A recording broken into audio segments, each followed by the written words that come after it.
This episode is brought to you by CoolStuffInc.com, the #1 seller of games and gaming accessories. And GatheringMagic.com, the #1 resource for Magic the Gathering news and articles.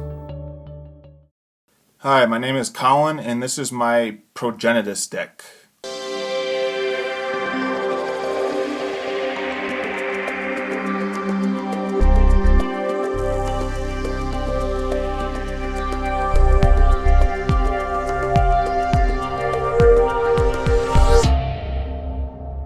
Okay, Progenitus, by far my favorite commander deck I have ever made.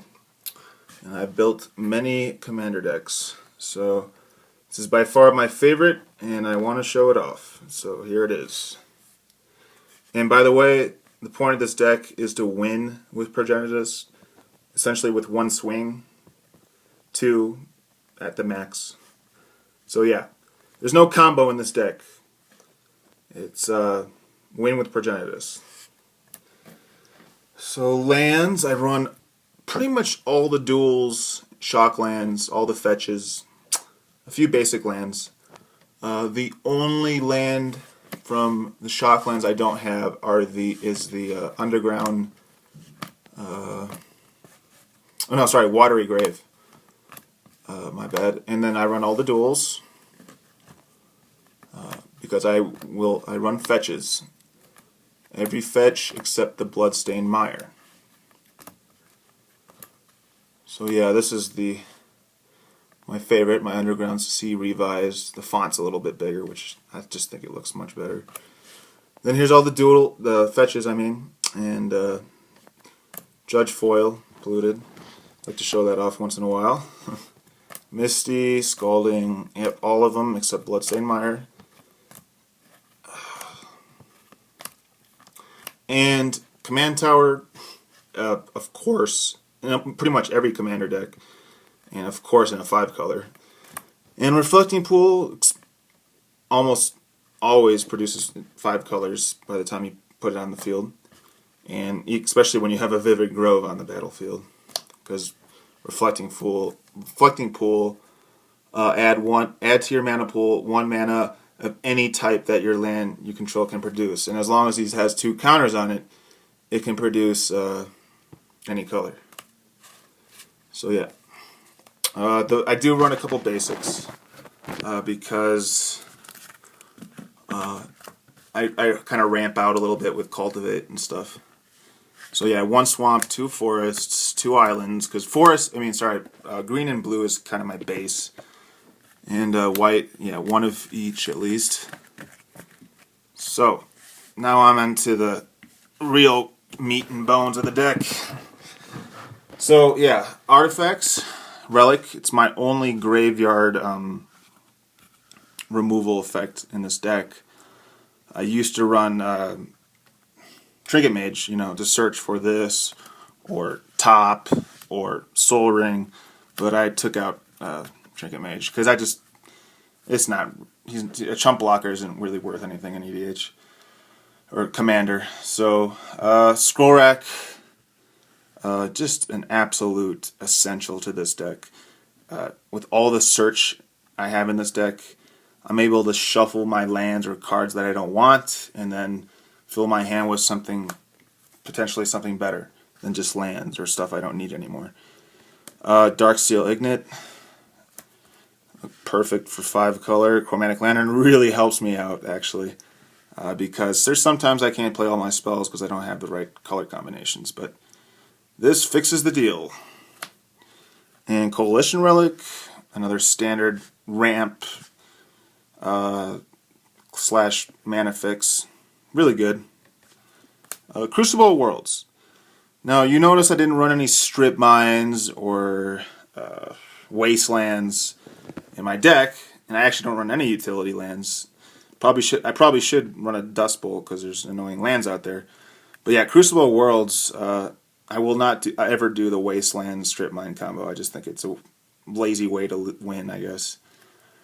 So yeah, Crucible, I always use it to get my, keep fetching. So yeah, Sylvan Library. So it's just so powerful. It's broken, and yeah, the life loss can be relevant, but as long as you figure out ways to gain life, it's just so much value. Aura shards. This is kind of funny because I don't really run that many creatures in my deck, but once this is on the battlefield, I have ways to pump out creatures. So yeah, this is just blows up so many targets. Arena card draw, something that this deck actually lacks. It's just a good enchantment. A lot of people don't deal with enchantments, so this. You lose one life, but you're gonna be getting so many cards. So yeah, Pernicious Deed, able to blow up everything except planeswalkers, and it's just a great way to deal with problems all at once. Moat, the absolute favorite card in this deck, because there's going to be times when you don't have wrath effects and you need to stall out the game. So yeah, with Moat, there are some decks that just don't run any flyers, and they might have to wait 10 turns or even 15 turns until they can deal with this or target it to destroy it. So that is by far my favorite card in the deck. But this card is probably the best card for this deck, because this played on turn 4 maybe, then on turn 5 I can play Progen.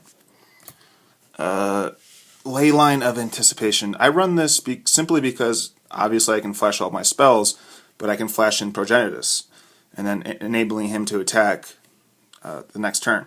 It's like a pseudo form of haste. Privileged Position. I run a lot of permanents, planeswalkers, enchantments. It's a heavy enchantment themed deck, so having this is just, yeah, it makes sure that they have to target this before anything else.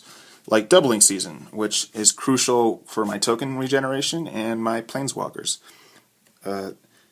This works a lot of Magic. And the Finest Hour. This is the way you win. You play this, there's search effects in the deck, and you play this, and then you play Progen, either flash it in or whatnot, and just swing the next turn and kill an opponent. And then the cute Maelstrom Nexus. Cascading's fun and cheesy and cheap because it's efficient, and a lot of people find this card annoying, and it succumbs to destruction quite quickly. Debtors Knell, yeah, I have a lot of wrath effects, or a significant amount of wrath effects, and once they have their creatures in their graveyards, then I get to take theirs. Now we're off to creatures. Gilded Drake. Like I said, I don't run many creatures, but this guy just essentially trades for a bigger guy. Snapcaster. I have lots of sorceries in an instance that are very powerful cards, so this has lots of value. Eternal Witness. If you're running Grain and Commander, there's just the standard, you have to have it. Monoplasm is my experimental creature that I just think has so much value, and it works well with this deck. It's a form of, graveyard hate, and I can end up usually winning with just this guy alone. That's why he's a legendary creature. And it's funny because a lot of my creatures are legendary. Asperia, Supreme Judge. I'm working on her. It's kind of like a really bad version of Mode, I guess, but if I have like Privileged Position in, and they have to deal, so it slows them down from attacking because I get card draw and advantage, of course. Avengers Zendikar, an alternative win condition, typically with like Mirari's Wake and all my fetches that are able to pump up the little plant tokens. Sheldred, Whispering One, just a way to get other people's creatures, or even mine if, for example, Asperia is in the graveyard. But the great effect is, a person has to sacrifice a creature during their upkeep. And there's, if you don't have a Path to Exile or something, or a Wrath effect in hand, that's a great way to get rid of people's creatures. Now I'm off to sorceries. Reanimate. I guess reanimating is kind of a sub-theme in this deck, but yeah, just such good value. If somebody has Terrastodon in the graveyard, you pay 1, you lose 8 life, but destroy 3 targets. Farseek. Now, I need more Farseek effects in this deck because this is able to search for my shock and my fetch, or my shock and my dual lands. But I know there's a couple other versions of that card, but I think there's a Chinese version, really cool card. I can't remember the names of them, but I will get those soon. I know I will. Regrowth, Eternal Witness effect, or sorry, Eternal Witness is a regrowth effect, because regrowth was printed way before Eternal Witness. So yeah, just great utility card. Kodama's Reach, searching for those basics. Cultivates. I might end up, taking those out and trying to get more kind of Farseek effects. So now we're into Wrath effects. I run all 4 of the four converted mana cost Wrath effects. I run all 4. So I run the Supreme Verdict, which is my favorite because it can't be countered. Damnation and Wrath of God will be relevant to some creatures having regeneration once in a while. Day of Judgment, the Poor Man's Wrath, I guess. So into instance now, Vampiric Tutor is just an answer card because it will pretty much answer anything you need at the time in order to win the game. I typically, if I don't have Finest Hour, I'll use Vampiric Tutor to get it to win the game with Pro-Gen on the board. Because once Pro-Gen's on the board, just people can't deal with it. Pro everything. Unless they have a Wrath effect or sack effect. Brainstorm, considering all my fetches, I get to draw 3 and then take out the cards I don't need in my hand anymore that become worthless in later game. Enlightened Tutor, another search effect. Early game, if I have this in my opening hand, I'll get Sylvan Library no doubt. Condemn tucks people's commanders.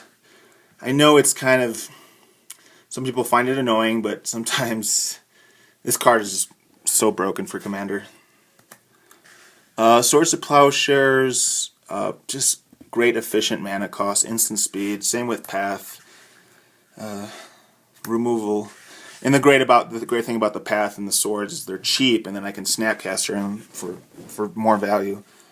Intuition, typically once I play this card, if I need a certain card, I'll go like Eternal Witness, Regrowth, and then get whatever card I absolutely need at the time.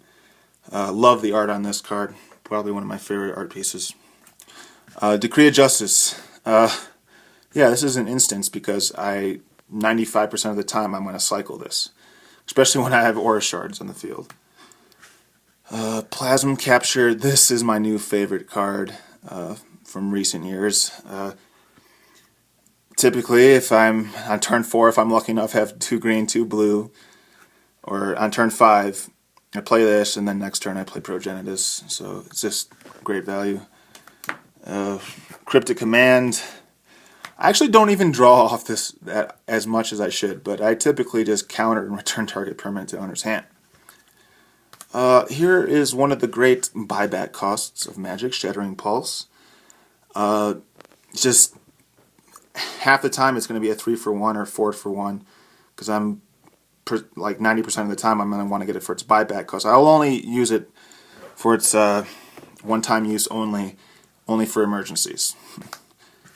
Same with Capsize. I want to use the buyback cost because it's just so efficient, especially with Mirari's Wake on the battlefield. That will win me games hands down, especially one-on-one, which I typically don't enjoy. I like multiplayer. Blue Sun Zenith. My only card draw, or spell that draws cards.